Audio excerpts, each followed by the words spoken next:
Hi, welcome. I just want to thank you for being here on behalf of the English department and the MFA program and the president's office.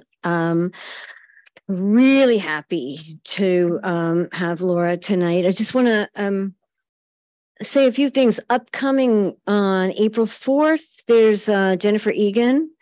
There's a bunch of upcoming readings. Just check your program to see what's coming up. Also, there's a Sylvia Plath symposium that will be at Roosevelt House coming up at the end of the month. That will be sort of advertised later on some time. Okay, it'll be March 30th, and they have not yet publicized it. Anyway, it'll be Mark Doty and the biographers of Sylvia Plath, the new biographer, Heather Clark, and who else? The editors of the poems and the letters, and me. And so it'll be very nice. It'll be a whole day long thing with scholars, most of whom I didn't mention. Okay. So before I introduce Laura, I just want to say a couple of thank yous. Thank you, Mike. Thanks for arranging the reading and many other things for us. And thank you to the staff, and thank you to all the students who are here. And thank you to Laura for being here. It's been a long time coming. My introduction to Laura Kasischke came by way of a recommendation, a command rather, from my friend Tony Hoagland. Read her, he ordered. That was years ago, and I haven't stopped. In an essay on metaphor, Tony called her one of the premier image makers of my generation. I'm leery of comparing and ranking when it comes to poetry, so I'll just say read her, and I'm going to try to describe a little bit what that's like to read her. But how to describe somebody who's consistently evolving work, right? Who has an astonishing, I don't know how many books, 17, 20 novels, books of poems. I'm not going to mention her many awards and the prizes. That too, you can look at your program for, but not now. So Laura Kasischke is a metaphysical poet with an unconscious on steroids, a thrilling ability to associate, a deeply intuitive intelligence, a great ear, who seems to know quite a bit about swans. Now, I said that before this morning, Laura. I wrote that. Her work calls to mind the anonymous medieval text, The Cloud of Unknowing, from which we can learn a lot about the practice of writing. Like this: when you begin, you find only darkness and, as it were, a cloud of unknowing. This mystic anon advises us to reconcile yourself, to wait in the darkness for as long as necessary. That sometimes it happens, a sudden impulse comes springing up into us like some spark from the fire. This might describe what it's like to write such poems as Laura Kasischke's. It also describes what it's like to read them. That spark, the collision between the ordinary life, the waiting on lines and feeding our cats, and here I'm paraphrasing her, that last hour waiting patiently for us on a tray somewhere in the future. There it is. As Auden says, a crack in the teacup opens a lane to the land of the dead. Last week, reading her exquisite Space in Chains. I thought of Auden's Christmas oratorio for the time being, his choral meditation on time and being and faith and belief and God and history. When I pulled out the book to check why it had occurred to me, a paper slipped out on which was written, bathroom, shelf behind toilet, broccoli. If you haven't experienced the pleasure of reading her poems, you might not understand why I say this collision captured for me the essence of what it's like to read Kasischke's work.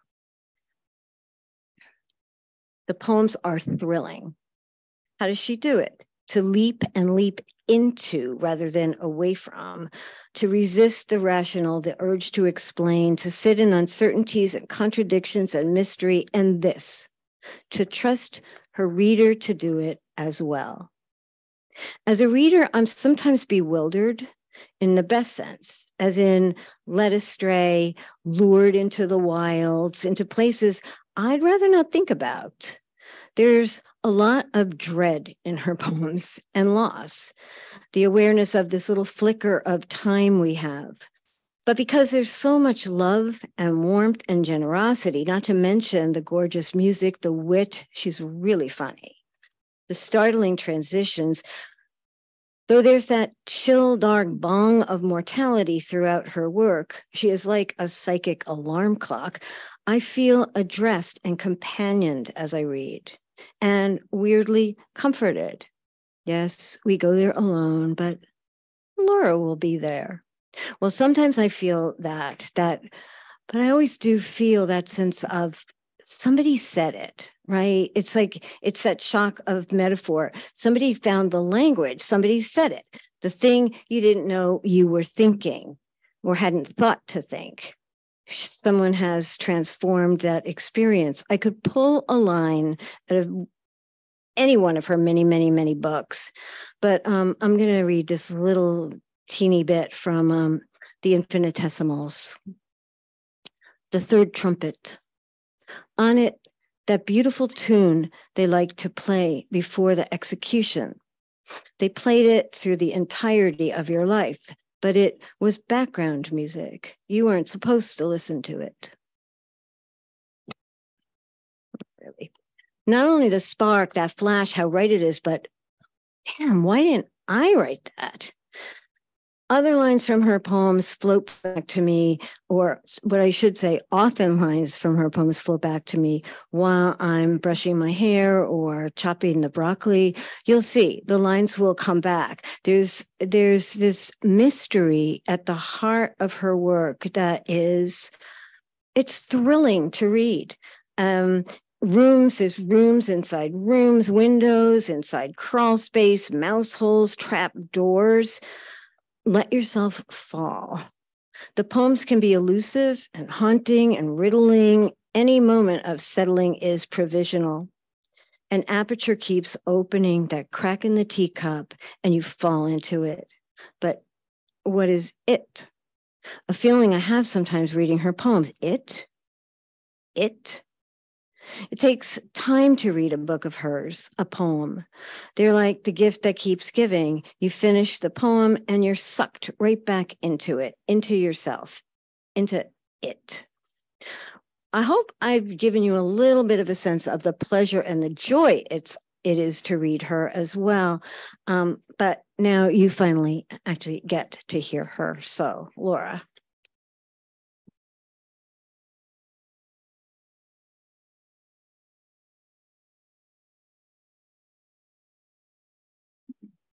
Thank you so much. If I just left now, you'd all be so impressed with me. It's such an honor to be here. Thank you to Donna and Mike and all the nice students I met today. Thoughtful, brilliant, kind, generous students, and they're wonderful instructors. It's really, as I said, an honor to be here. Now I shall try to read after that introduction to me. I thought I'd start with this poem. Can you hear me okay? It's called Clown, but I know that you're not mostly Michiganders. Who is a Michigander here? No. Okay, I'll explain then. We have Big Boy. You have Big Boy restaurants. Oh, you know what it is? Well, there's a big boy that there's a statue of a big boy outside the Big Boy restaurant, and Big Boy, has everything like burgers and fries and stuff like that. And but their famous thing is that during strawberry season they have strawberry pie. So I wrote, okay, so this is about the small town that I live in, which has a big boy in it, in Michigan, Chelsea, Michigan. Well, not only do we have a big boy, we have a clown, like a clown who is our town's clown. And often her name is Colors the Clown, and often she is seen wearing her clown outfit, just at the grocery store, pumping gas into her car and that kind of thing. And it's startling, but you get used to it. And but when my son first saw her out in public when he was about 3, it was a little bit shocking for him. And it happened to be at Big Boy. And I wrote this poem. She went on to marry a friend of mine, but she's still a clown. It's a very popular clown. Okay, but and she drives around in a clown mobile too, and eats a Big Boy clown. It was summer, and the clown had come to the same restaurant to which we'd come for a piece of strawberry pie. Big white smile, wig of fire. The sun had begun to set with a piece of gold in its mouth. There were devils in the dumpsters eating flies. What's that? The 3-year-old asked. I said, she is a clown. Time had begun to pass so fast I felt as if the weekly newspaper came to our house every day. Yet I had a photograph of myself in which I'd blown my bangs back, wanting to have wings like an angel or Farrah Fawcett, when what I had was hair that made me look in this photograph like a girl who'd lived for a while in another century on a distant planet. Someday my children would laugh. She's not a woman, the 3-year-old said of the clown. There were white seeds blowing around in the evening breeze without a plan, landing their fluff craft in the Big Boy parking lot onto the hoods of cars. A man puts a gun to your head and demands your child. What should you do? That's the kind of early summer night it was, the kind of night in which perhaps you have a last moment to look around and laugh at the child and the clown and the pie and the fact that if each atom could be collapsed into a sphere no bigger than its core, all of the Washington Monument could be crammed into a space no bigger than an eraser. How modest were your desires? And the order of things, it's true, a clown is last. But all of us are futile when it comes to want and stupid to look at in a restaurant. And then I thought I would read a poem for you, especially with student poets in the room, so you can learn from my example that not only could you have all of the vast experiences that you have in life to write about and all of the ones that you will have to write about, but also you can write about things that didn't happen to you, that you never did. So this is called Bike Ride with Older Boys. Never happened. Could have happened, but it never did. And I wrote about it even though it didn't happen. Bike Ride with Older Boys. The one I didn't go on. I was 13 and they were older. I'd met them at the public pool. I must have given them my number. I'm sure I'd given them my number, knowing the girl I was. It was summer. My afternoons were made of time and vinyl. My mother worked, but I had a bike. They wanted to go for a ride, just me and them. I said, okay, fine. I'd meet them at the stop and go at 4 o'clock. And then I didn't show. I've been given a little gift, something sweet and inexpensive, something I never worked or asked or said thank you for, most days not aware of what I have been given or what I missed. Because it's that too, isn't it? I never saw those boys again. I'm not as dumb as they think I am, but neither am I wise. Perhaps it is the best afternoon of my life. 2 cute and older boys pedaling beside me, respectful, awed. When we turn down my street, the other girls see me. Everything as I imagined it would be. Or I am in a vacant field. When I stand up again, there are bits of glass and gravel ground into my knees. I will never love myself again.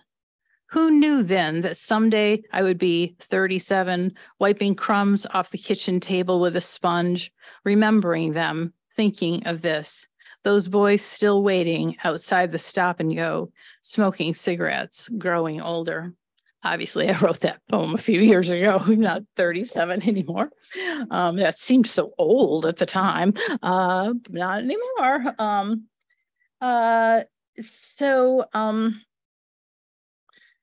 This is a poem that I was astonished the other day, having just picked up a book that I didn't even really know I owned, kind of skipped the introduction and found that I was in the first chapter with Donna, who I hadn't met yet, but I was going to go meet in 2 days. So I thought it was just weird, cosmic thing. So anyway, you'll have to read your poem too, but I'll read the poem that got quoted a bit in there after your poem got quoted more extensively, I would add.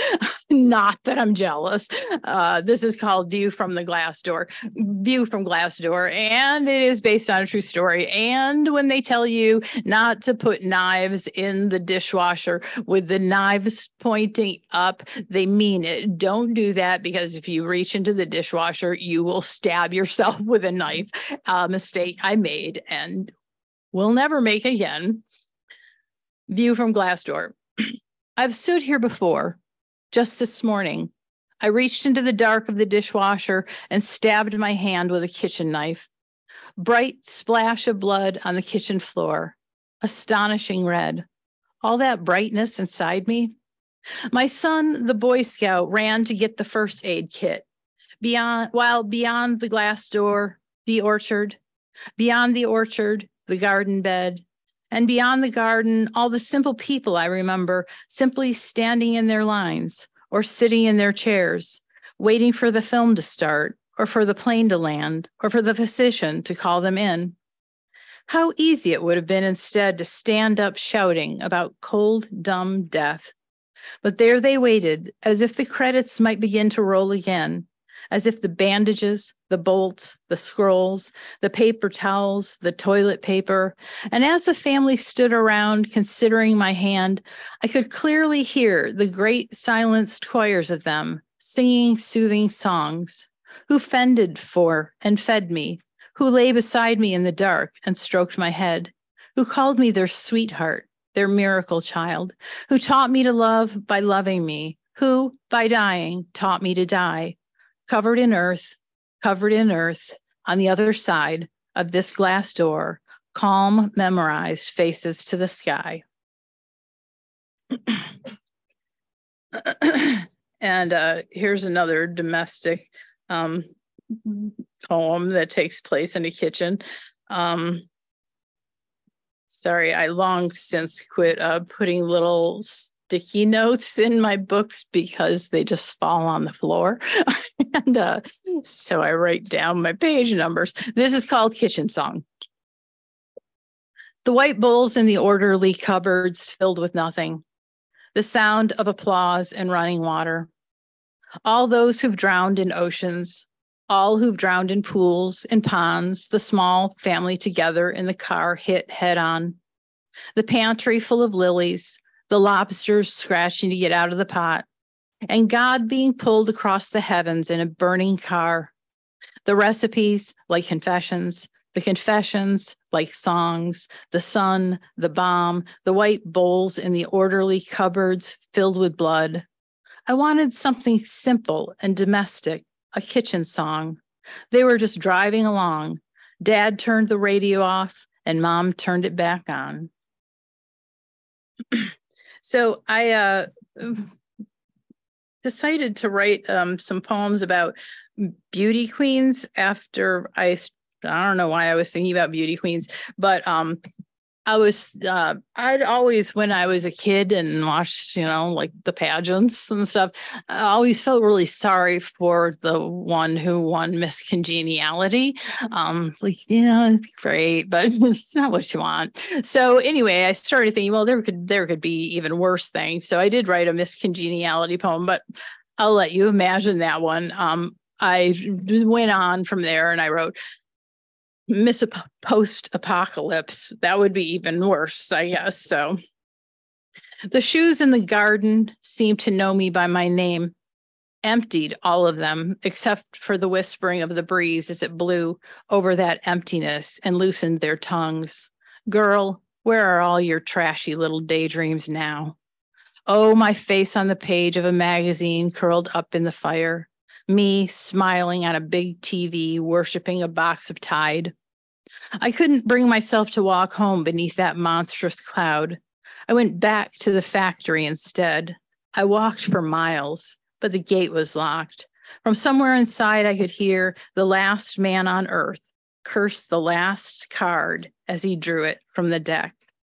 That line, girl, where are all your trashy little daydreams now, comes from Joyce Carol Oates' story, Where Are You Going? Where Have You Been? Once I heard that or read that line, I could never get it out of my head again, because I'm pretty sure my mother said that to me about 1,000,000 times. And it just, it's one of those things that sticks with you.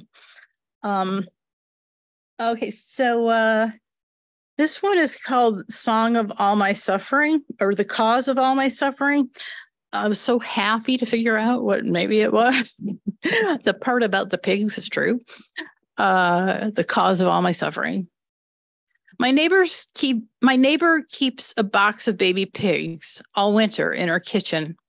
They are motherless, always sleeping, sleepy creatures of blood and fog. A vapor of them wraps my house in gauze, and the windows mist up with their warm breath, their moist snores.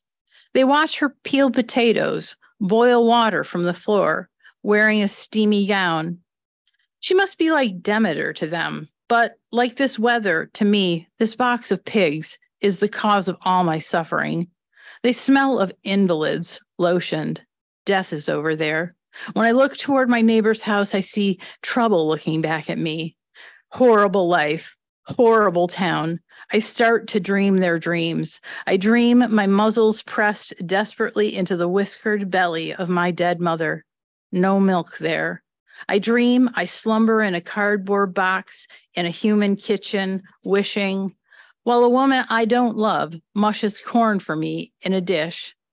In every kitchen in the Midwest, there are goddesses and pigs, the sacred contagion of pity, of giving, of loss.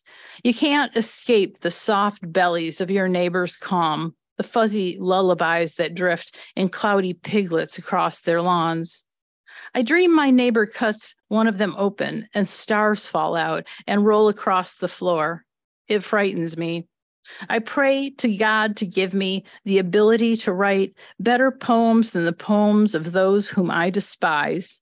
But before spring comes, my neighbor's pigs die in her kitchen, one by one, and I catch a glimpse of my own face in the empty collection plate, looking up at me hungrily one Sunday, pink and smudged, and asked it, "Isn't that enough?" So I haven't gotten a speeding ticket for a long time, but I almost got one the other day, but I'm not going to tell you much more about it, but I managed to talk my way out of it.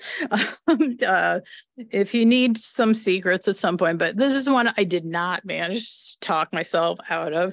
I wasn't driving that fast. I don't drive too fast, but this is about a speeding ticket. It's called, you won't believe this, speeding ticket. The officer asks if I know why it is I've been pulled over. Oh no, I say, not that armed robbery back in '88. It is a joke only a woman with 2 children in the car, a woman of a certain age, would make. There's a small, pleasant birthmark shaped like an island I've been to on his face. I show him the proper papers. Yes, I've been to that place, and I know about narrow escapes. So many sputtering coals tossed into the mossy shadows among the forget-me-nots, the violets, the wild oregano. In a hurry, ma'am, today? Hell no. We could have been early or late. Who cared? They never unlock that gate. What difference would it make? What I was after was just a graceful passage to another place, and now I know there's no such thing. A flock of swans risen from the lake. No swans, no way. The self contrary to popular opinion is not the thing that remains. We are infinite, and it isn't a question, is it, of whether or not we could be replaced? Who among the millions of us would be worth the trouble it would take? Truly, I wanted only to appear to obtain such grace. And then, through the years, somehow I became a high brick wall, fully expecting the little blue flowers to thrive in my shade. Once, I let a crescent wrench rust for years in snow and rain. I knew exactly where I dropped it, could have taken you to the high grass into which I'd let it slip, but there it stayed, until I saw the paper boy pick it up and put it in his pocket one day. Strange, only the other morning my son said he wanted to be a policeman or a demon when he grew up, to get bad people, he said. And I said yes, and I poured more coffee into my cup. And I remembered the signs were posted all over that place. Thin ice, no skating. We skated anyway. The yellow tape, the psychology majors, the structuralists, the policymakers, and how when the time finally came to stand before them and try to explain, I had nothing at all to say. Only to find myself suddenly unable any longer not to say it, finally having you here like this, all ears and leaning into my window with an island on your face. True enough, I was not yet naked. Comprehensive collision. The neighborhood was safe. I had an address in it and a name, only to find you, this patient beside me, beside my motor vehicle, in your final disguise, all merciless kindness, laughing a little, with a boy's turquoise eyes. A voice says, "Hurry, I'm burning." A voice says, "Where are you hurt?" All those years I thought, if only there were a fine, I could pay it wholly, and this slow torture would be over. A voice said, "This isn't the end, you know. No monologue can save you." A voice says, "Yes, officer, I know why it is I've been pulled over. While you write it down, as I always knew you would, this gentle reckoning all my life, I was driving toward it as fast as I could." This is called The Second Week of May. And then after that, I'm going to read a happy poem, maybe if I can find one. The Second Week of May. What will we buy with Judas's money? Who will live in Hitler's house? What shall we do with this veil stolen from the murdered bride, this blanket lifted from the sleeping child? I will buy candy, says the sweetheart. I will grow here, the primrose sings. The lightness of silk in a perfumed breeze, softest cashmere, pale pink. Where can we build the house of spring, the one built on a clear conscience, the one in which no innocent civilian has ever been killed? Yes, imagine every day a clean kitchen, every night a Puritan's pillow. But it's May, and the lilac whispers to the wisteria, "Whose shadow shall I wear this year to the prom? Whose white scarf sewn from a virgin's last breath is this?" Okay, well, I'm gonna find the funny one here. It's not like hilarious, but it's so I talked about this in one of the classes today. And it's a poem I wrote long ago when I first had my son and started buying baby products and noticed that all of them had on them, and still do, the disclaimer, "Do not leave baby unattended." And some of them go so far as to say underneath that, no product can take the place of parental supervision, which does make you think that there must be a lot of people who think they can buy a high chair and go away for the weekend, but you can't. And you know it. Once you have the baby, you can't leave it unattended. So that I wrote this poem, "Do not leave baby unattended. Manufacturer's warning."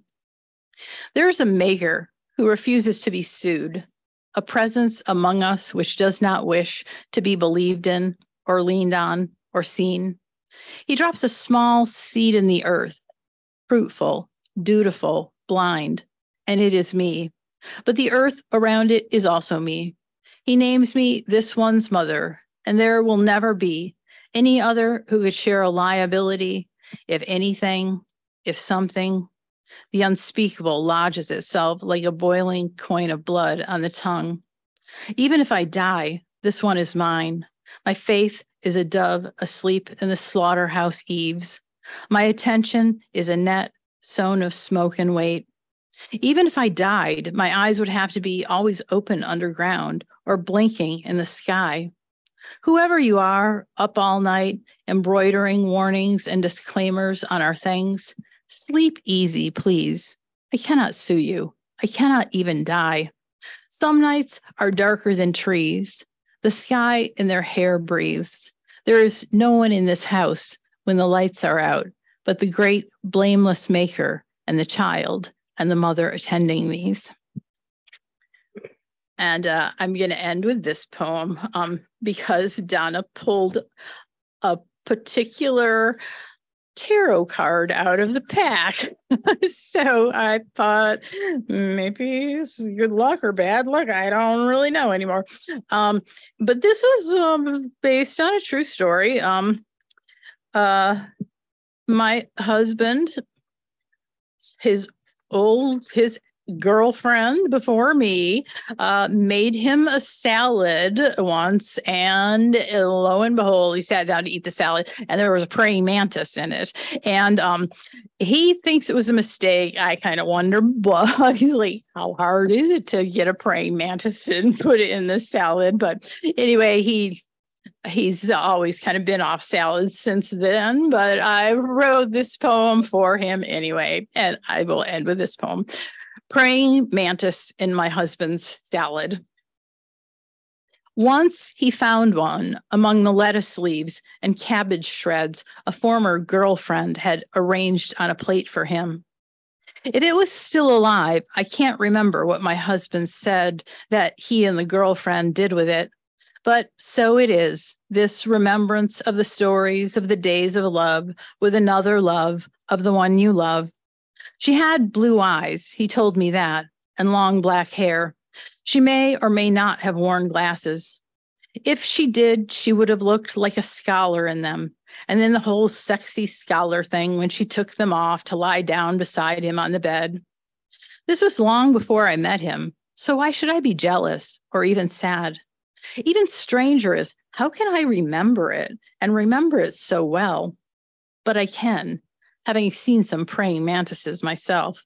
Their switchblade limbs, the precision of their folding insectness, and their Martian faces, of course, with such innocent expressions, but all knowing and all business, and the lettuce green of them. This bitch, I looked her up on the internet. She's still alive in California, where she teaches something pointless like linguistics. But here's the thing. He's never, my husband, been a salad eater. Was he then? Was the praying mantis he found once in his lettuce the reason he has eaten no salad since I met him? Or was he just in love? Was he trying to please this salad-tossing girlfriend from the past who offered up to him the last pale green thing he'd ever eat again? Maybe they were brown, her eyes. Now I can't remember that, but I'd bet you any amount of money that her legs were long and that she shaved them in his bathtub with his razor. Her neck, elegant as a swan's, blah, blah. But then imagine it, their surprise, and just try not to laugh out loud. My tiny triangular head swiveling from side to side. My dead expression, while my arms, sharpened swords, in fact, for I've been seen to slice and eat a hummingbird on National Geographic, seemed folded up in supplication or in praise or in solemn meditation, just as they were spreading out their napkins on their laps and raising perhaps their glasses in a toast to the meal she'd made for him and which they were about to share, beginning with that salad and also ending there. Thank you very much for listening to my reading.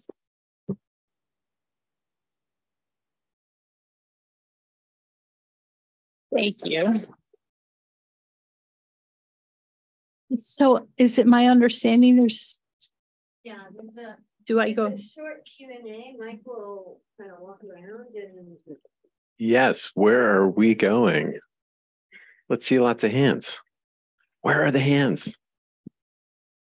Or do I have to start? Okay, maybe I'll kick. Oh, yeah? Okay, great. Oh, I thought you were. You got it. You got it. You got it. All right, you can think for a second.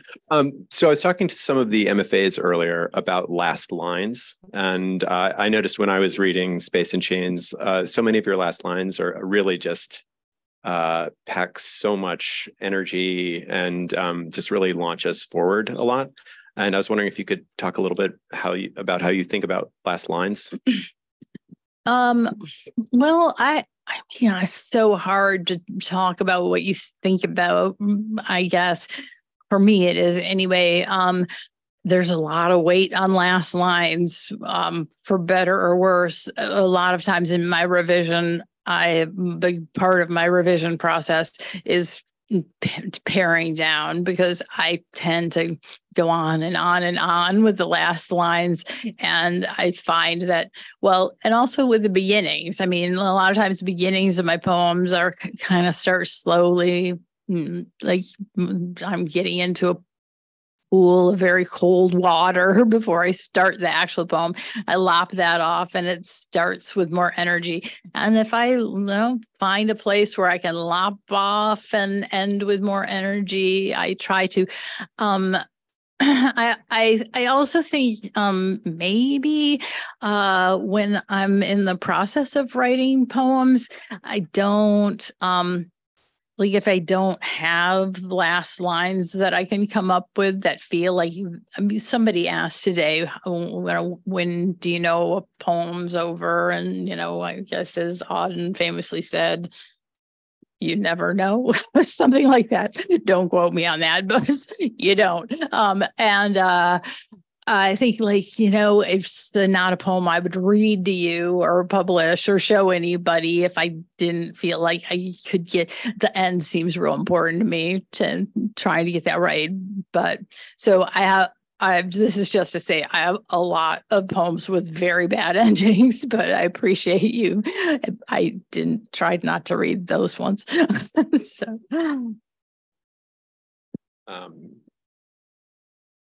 Find a question over here. I can sense one. Here we go. Hi. Hi.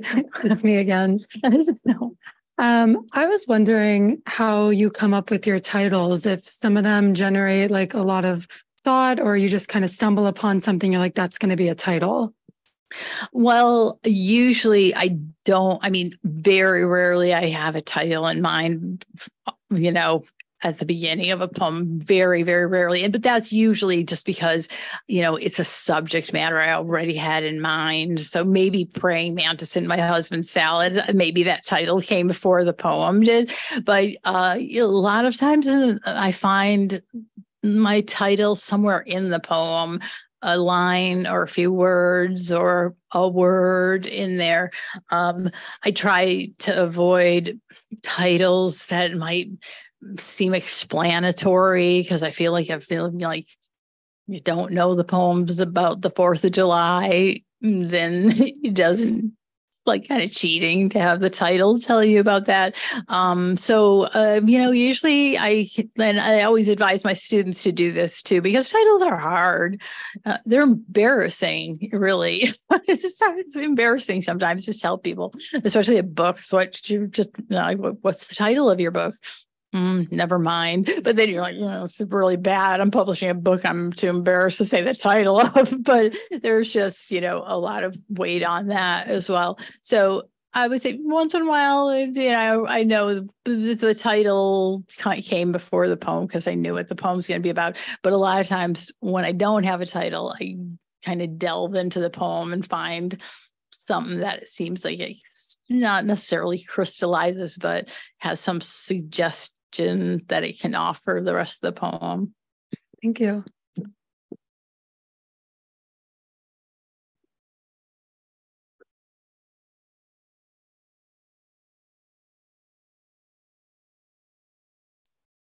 Thank you, Laura. Yeah. So good to hear you. Thanks. So good to see you. Laura, who are some poets, maybe long dead poets, who have inspired you? I mean, most poets read.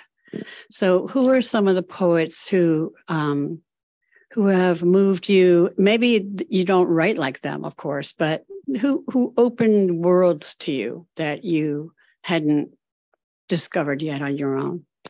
Well, I somehow miraculously ended up studying with the only poet I was familiar with teaching at that time, who was deeply into the St. Mark's Poetry Project and was involved with it, and also the Black Mountain Poets. So Alice Notley, Robert Duncan, Ed Dorn, Denise Levertov, Creeley. I loved Creeley. I saw him read here in New York City. He took out his eye and glared at all of us, and was wonderful. So I mean,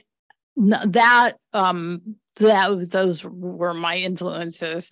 And now and then I was saying earlier, lately I've been really interested in reading a lot of poetry and translation. I mean, I have no idea what the poetry is like in other languages because I only speak English, but the French symbolists and Transtromer and Trockle and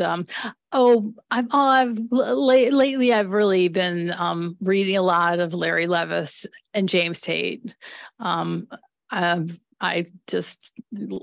really enjoying James Tate a lot. So I don't think I appreciated him enough previously. It's weird because there's poets who I could say were, like gods to me for a while. And I mean, it's not like I'm like meh now, but they're not that anymore. And poets, I just don't think I was smart enough to get them for a little while. It took me a while to understand what was so brilliant about them. It was always there. I just couldn't see it yet.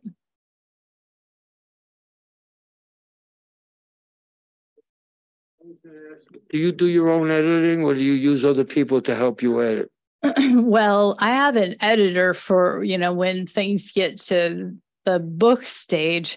But, I pretty much edit my own stuff. I mean, I used to have friends look at things, but then I don't know. I'm like, I feel now I'm just at a point where if the poem's not very good, nothing you can do to help me with it. And if I like it, I don't want to hear what you have to think about it. It's hard to keep friends that way. You're asking them to edit your poetry.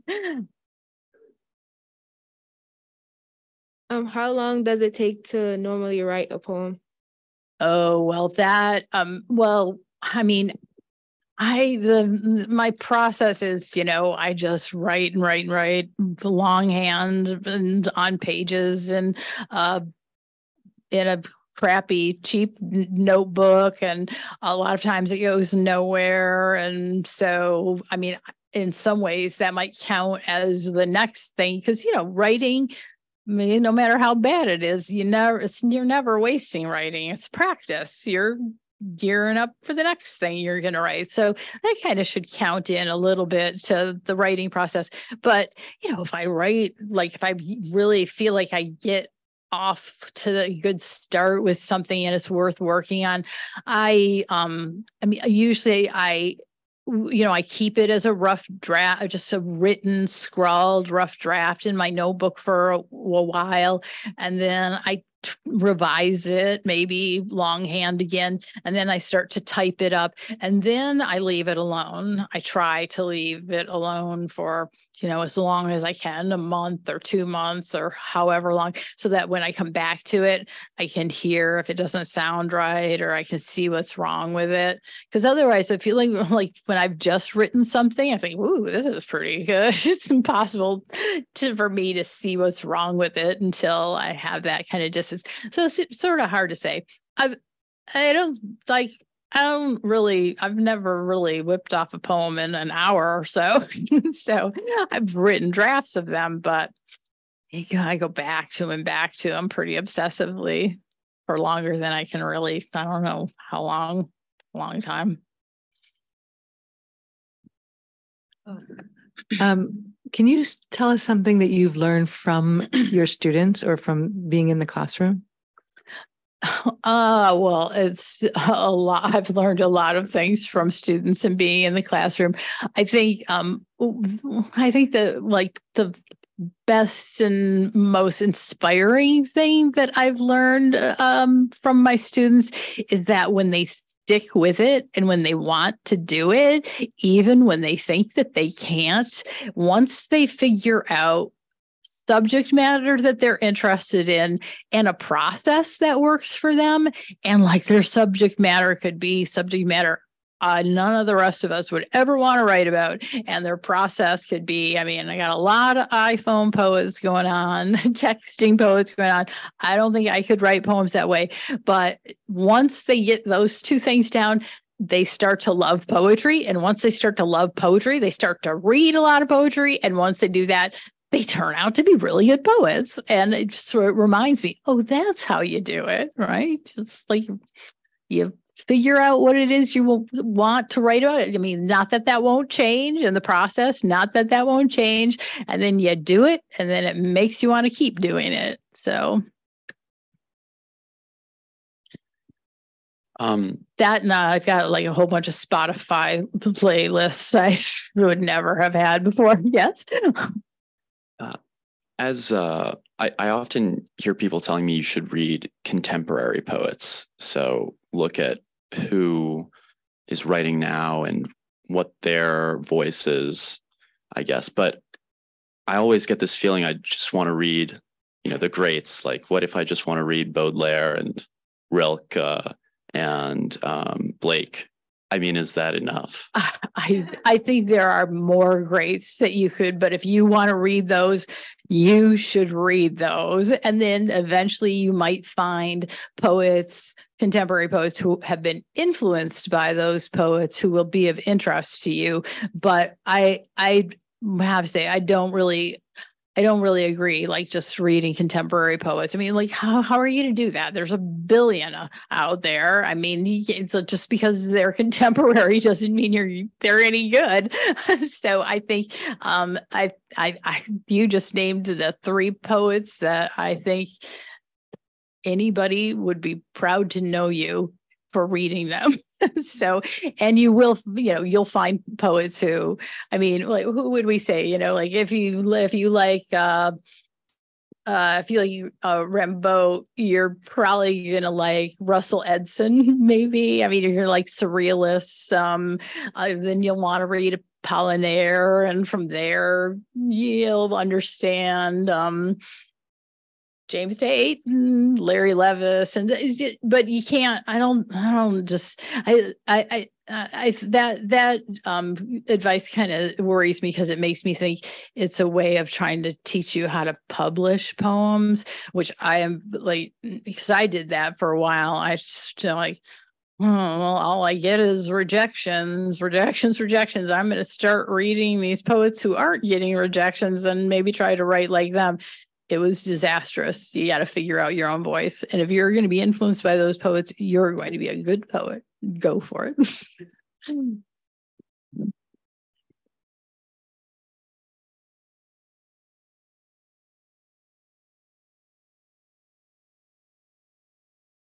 So my question was, your book captures many moments of your life. So I was wondering, what makes you choose a particular moment in your life that you choose to write about?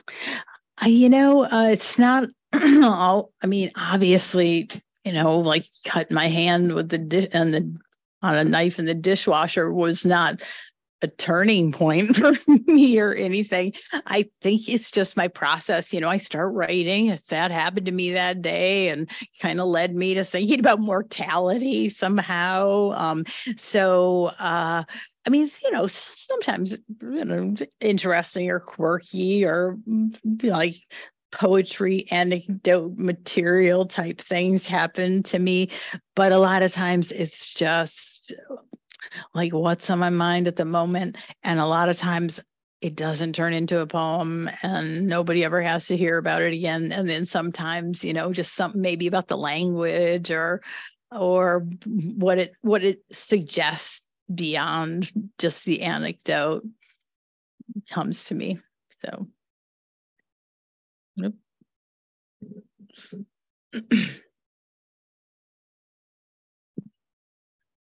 Hi. I know you wrote a lot of poems, but what are the few themes that circle around majority of the pieces you wrote? My poems? Yeah. Death. Mostly. Yeah, that's fine. Loss and love. I see family a lot of life. happy moments in your books. Uh-huh. And this is just one last one. Is there a poet whose poems that may relate or sound very similar to your poems? I'm sure there are. I hate to think of how many of them there are that